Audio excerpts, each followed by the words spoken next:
ពេលយើងទៅតាមខ្លងចប់លើកម្មវិធីបុណ្យកម្មបិណ្ឌទី6នេះហើយចិនសុំអត់លោកប្រស័យ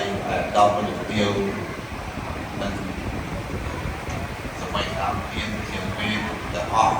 លោកលោកទីអស់ក្នុងនេះគឺដល់លោកដល់អនរួមប្រកបរួមអរទាំង